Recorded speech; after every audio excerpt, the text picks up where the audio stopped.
Bueno, muchas gracias. Recién, si hubiese pedido a un enemigo que me presente, seguro que me presenta igual. ¿Cómo va a pedir un aplauso para un boludo que nadie conoce? ¿No? Primero tendrían que ustedes haberme conocido y luego pedíamos aplausos. Pero la Ale estaba emocionada en eso.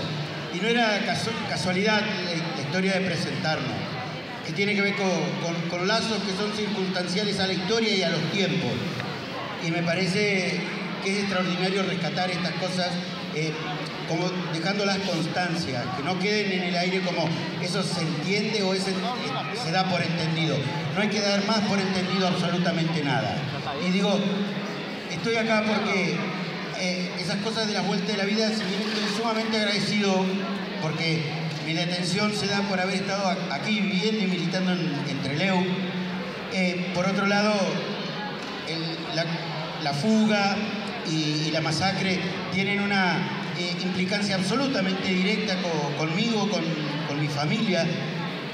Y es lo que cuando yo tenía 16 años me hace concretamente tomar un posicionamiento de militar en serio, ligado ya no solamente a esta cosa de la simpatía con lo peligroso, con lo heroico que me había ocurrido en cuarto año, cuando el Gordo Molina, fundador del PRT en el Colegio Nacional, llega y nos habla en Santa Fe, y uno había quedado así como esa anécdota de los primeros militantes que conocíamos y que luego pasaron a ser parte de esa constelación heroica de personas que ofrendaron su vida por una causa y nunca más uno lo volvió a ver.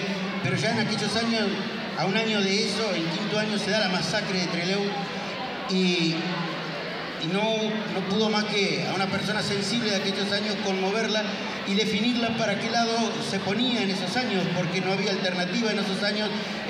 No éramos heroicos, éramos lo que había que hacer. O eras militante o eras un pelotudo. Y uno siempre le disparó a la idea de ser pelotudo y yo nunca quise pasar por pelotudo, así que de chiquito me acomodé a la circunstancia y empecé a militar a los 16 años. Y bueno, vino esa historia de venir a Trelew, conocer gente maravillosa y haber estado en el primer acto que se organiza de la masacre de Trelew, donde pusimos una placa con un tronco en la plaza central, y en esos días tuve la suerte de convivir y trabajar con una persona que me parece que deberían comenzar a levantarlo como realmente parte de la historia de Trelew, pero parte de la historia nacional y de la historia internacional a través de qué es lo que hace trascender él, que es Emílcer Pereira, un compañerazo que tuve el honor de compartir cosas con él y conmigo y su compañera. Emílcer Pereira, que también se recorría, aparte de ser el autor de las fotos por las que se conoce la tragedia de Trelew, el autor de esas fotos que recorrieron la historia de la humanidad y que yo tuve un hecho muy loco que me pasó y es maravilloso. Antes de ser detenido uno presentía que podía pasar eso y yo vivía con Silvia Azaro.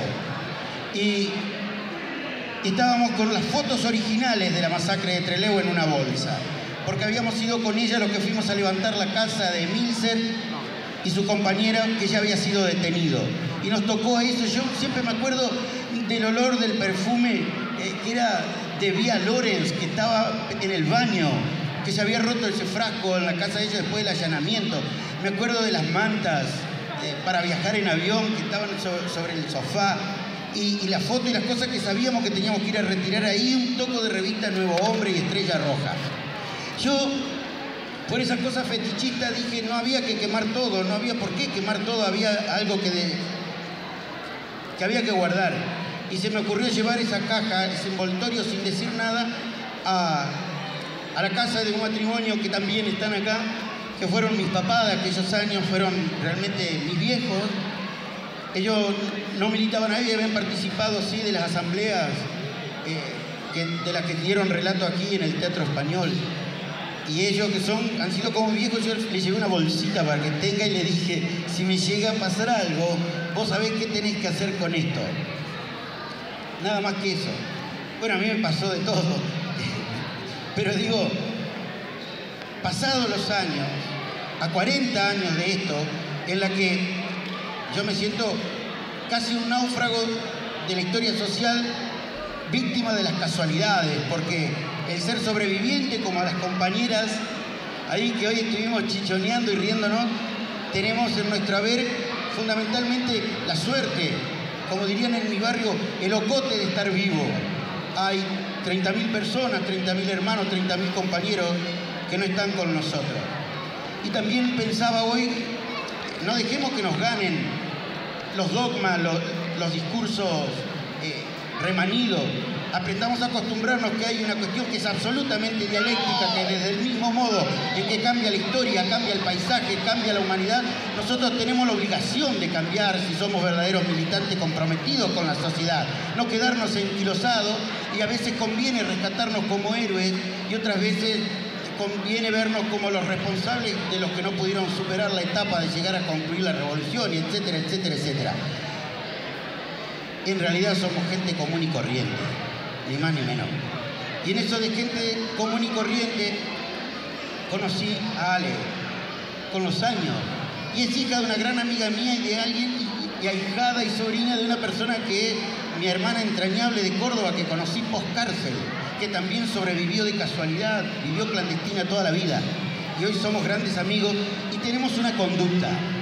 Celebramos muchísimo, muchísimo la vida. Y celebramos de verdad con alegría. Es decir, del mismo modo que honramos a los muertos, nos celebramos por estar vivos. Y hay que tener en cuenta esto también. Nunca tirar a menos. Hay gente que cree que la proletarización es resignarse como un pobre obrero. Uno debería hacer la revolución para vivir como viven los ricos, no los pobres. Nosotros debemos revolucionar el mundo para vivir como viven bien los ricos, no los pobres. Nadie es más proletario porque es mugriento. Es mugriento, no proletario. Y esas cosas uno no debe resignarse nunca, jamás, a ser objeto del placer de aprender, no la formalidad de aprender el placer. Del mismo modo que hace un ratito hablé de Milcer Pereira, yo los invito, se presenta el lunes un libro mío que se llama Perros, que es un homenaje a la militancia y que tiene que ver con los compañeros del ERP, del PRT, pero aclaro permanentemente, es un homenaje a la militancia, es un homenaje verdaderamente a los compañeros que fue una generación, de verdad, no digo heroica, gloriosa, en todos los sentidos de la palabra, en el sentido hasta religioso, como la gloria y loor, esa generación que quedó en el camino. Y el único modo que tiene de continuar es a través de ustedes. Pero, por favor, hagan esto de la memoria una celebración por la vida, no solamente una memoria por los muertos. En el pabellón 5, donde prácticamente me tocó estar casi toda la etapa de Rawson, yo tuve un gran compañero con el cual nos teníamos un absoluto respeto. Ese compañero estaba en otra organización, venía de Montoneros. Ese compañero se llamaba Ángel García. Nosotros le decíamos el gallego. Y durante mucho tiempo, no sé si anda el gordo Cheín por ahí, porque estuvimos juntos en ese pabellón. Y el gallego García, cada vez que tenía visita en Rawson, no sé si ustedes saben, los compañeros con el máximo de pudor y dignidad nos arreglábamos para ir a ver a la visita. Nos producíamos, dirían los chicos. ¿Qué quería decir eso? Venía nuestra visita y por más que nosotros nos veían únicamente la cara a través del vidrio, nos poníamos lo mejor que teníamos debajo del uniforme hecho mierda. Y yo tuve la suerte o la desgracia de caer con unos zapatos de la puta madre, no sé si se acuerda Silvia Zaro por ahí. Yo caí con unos zapatos que eran los típicos canadienses que le decían en aquellos años, que tenían suela y goma y una hebilla de plata. Eran como el tradicional mocasín con una cintita de cuero. Eran espectaculares, jugaba a la pelota, corría a las marchas, servía para todo y eran espectaculares, pero eran muy caros. Y los vendían en una zapatería de súper pichichí, comprabas así, mucha guita. Yo no sé por qué tenía unos canadienses, caí en cana. Con esos zapatos yo era el dueño de los mejores zapatos del pabellón 5, así, envidiado por todo el mundo. Y el gallego García calzaba igual que yo. Y cuando tenía visita, me decía, Pato, los zapatos. Entonces yo le pasaba los zapatos, se ponía los zapatos y iba a visita donde los demás nunca se enteraron que iba con zapatos lindos, prestados por lo menos. Un día, ustedes saben que a veces se podía salir de opción de la cárcel, eso fue antes del golpe, después ya nunca más pudimos salir. En el año 81, estábamos en el pabellón, al mediodía cuando estábamos formando para ingresar a la celda, así, y dicen, García, prepárese, era visita, y nos miramos, y me mira atravesando todo el pabellón como desesperado, y yo lo entiendo, y me meto para la celda, rompo la fila, y le saco los zapatos y se los tiro. Él agarra los zapatos, los guarda en la celda, a mí me fichan, a él vienen, lo sacan para la visita, creíamos todo, y a mí me llevan a los chanchos por romper la fila. Estoy los 15 días en los chanchos y cuando vuelvo, el gallego no había tenido visita. Se lo llevaban de opción, de salida a España. Y todos en el pabellón nos pareció sumamente extraño. Nadie se iba de opción en esos años. Eso queda resonando. Pasan 2 meses de la ida del gallego, a lo mejor. Y un día se olvidan una revista, los canas, los yugas, en la mesa del pabellón se olvidan una revista. Y en la revista, la tapa anunciaba y había una nota central que decía guerrilleros montoneros abatidos en enfrentamiento. Estaba la foto del gallego muerto, había venido con la contraofensiva. Está el gallego García muerto y en primer plano mis zapatos. Y yo, en la mesa, lo único que me salió a decir, gallego, la puta que te parió, me cagaste los zapatos. Todos nos miramos así, era inmediatamente lo que yo estaba diciendo era realmente exorcizar, sacar afuera el dolor de no poder llorar. Por eso hoy cuando decía en la radio abierta hay que llorarse toda la vida, hijo. Hay que sacar todo, hay que llorarlo. Y fue impresionante. Y siempre quedé con esa imagen. Y les voy a leer un texto que está en un libro que tiene un montón de historias también. Y en una de las partes del libro se llama Rawson. En realidad es un libro de humor, de un montón de cosas, pero hay una parte que se llama Rawson. Y ahí escribí un texto que dice, si los ángeles no tienen sexo, ¿alguien puede decirme quién copula para ellos? Porque reproducir se reproducen. Y ya se sabe, no por ángeles sus crías son todas de buena laya. El ángel rubio, sin ir más lejos, que a fuer de cobardía supo urdir una historia de muertes, saqueos y traiciones, logrando así pasar al catecismo de las atrocidades. ¿Será por eso entonces que nadie alguna vez lo vio volar? Al coro de sus atormentados, sin embargo, seguiremos oyéndolo por los siglos de los siglos. A los ángeles marinos ningún credo les asignó un lugar para el olvido y el perdón.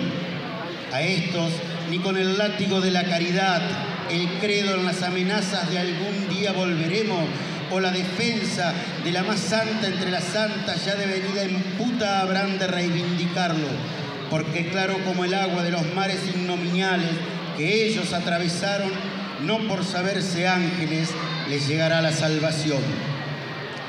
Cierto es, también hay otros ángeles, tiernos, leves, hermosos, esos cuya liviandad siempre los pone una cuarta más arriba de la tierra que se pisa y es casi imposible atraparlos.